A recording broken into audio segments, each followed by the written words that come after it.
মানে কিভাবে বুঝবো আমার উপর ব্ল্যাক ম্যাজিক করা হয়েছে কিনা? যদি ব্ল্যাক ম্যাজিক আক্রান্ত হয়ে থাকে তাহলে তা থেকে মুক্তি পাবো কিভাবে?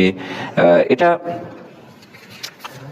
মুক্তি পাওয়ার জন্য নিজে নিজে চিকিৎসা করবেন কিছু। ব্ল্যাক ম্যাজিকটা হক, মানে সত্য, এটা মানুষ করতে পারে। এই সমস্ত মানে অপশক্তি অনেকের ভিতরে আছে। সেজন্য ব্ল্যাক ম্যাজিকের জন্য সূরা ফালাক এবং নাস এটা হচ্ছে 1 নম্বর ঔষধ। কিন্তু আমরা তো সব জায়গায় বিপদে আছি। যেমন ধরে নেন যে সূরা ফাতিহা পড়ে সাহাবীরা চিকিৎসা করেছেন, কিন্তু এখন সূরা ফাতিহা 7 বার কেন 14 বার পড়েও কাজ হচ্ছে না। তার মানে আমাকে ঠিক করতে হবে। আবার কেউ এই যে রুকাইয়ার জন্য নিজে নিজে বিজ্ঞপ্তি দিচ্ছেন, এটা অসুন্দর, এটা সুন্দর না। রুকাইয়ার জন্য কোন ব্যক্তি নির্বাচিত হবে না।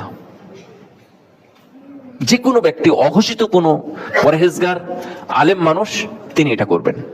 আলেম, পরহেজগার, আল্লাহওয়ালা, তারা রুকাইয়া করবেন। আপনি 2 হরফ আলিফ বা তাসা পড়ে রুকায়ার ট্রেনিং নিয়ে এসে রুকায়ার ব্যবসা করবেন, রুকায়ার ব্যবসা করা যাবে না। কেউ কিছু করলো, কিছু দিল, সেটা ভিন্ন কথা। এক হাদিস দ্বারাতে অনেকগুলো দলিল, আপনি বিদ্বানদের বক্তব্যগুলো দেখেন, তাহলে বুঝতে পারবেন যে এর উপরে ব্যবসা করা যাবে কিনা। এর উপরে ব্যবসা নাই। হ্যাঁ, কিছু করতেছে, যেমন ওই যে কি করে রক্ত বের করে, হিজামা করে। হ্যাঁ, হিজামা করাতে আপনার খরচ আছে, এই হিসাবে আপনি নিতে পারেন, ঠিক আছে। কিন্তু আপনাকে ঝাড়ফুঁক করবে, এই করবে, আবার এভাবে ফু দেওয়া নিষেধ না জায়েজ? নিষেধ। এটা তো জানেই না অনেকে যে ফু দেয়। আপনি যদি আপনার কাছে কেউ পানি নিয়ে আসে, আপনি যদি পড়াই দেন, আপনি পড়বেন কিন্তু ফু দিবেন না, তাহলে ওর মনই দুর্বল, বলবে যে ফু দিল না, তার মানে হবে না কাজ। অথচ ফু দেওয়ার কথা নাই হাদিসে। হ্যাঁ, মাইন্ড করুক, এটাই সুন্নাত। মানুষ থুকে এভাবে দিচ্ছে। জিনাইদা এক জায়গাতে নাকি মাইকে ফু দিত। এই হলো অবস্থা। আমাদের এক বন্ধু এসে বলতেছে যে এভাবে বহুত মানুষ বোতল নিয়ে বসে আছে, মুখ খোলা, তো কি করবে?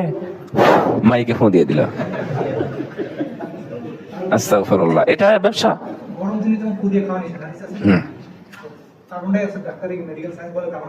হ্যাঁ, সুন্দর।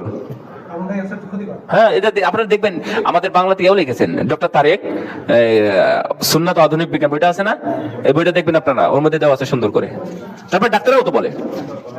হ্যাঁ, আমাদের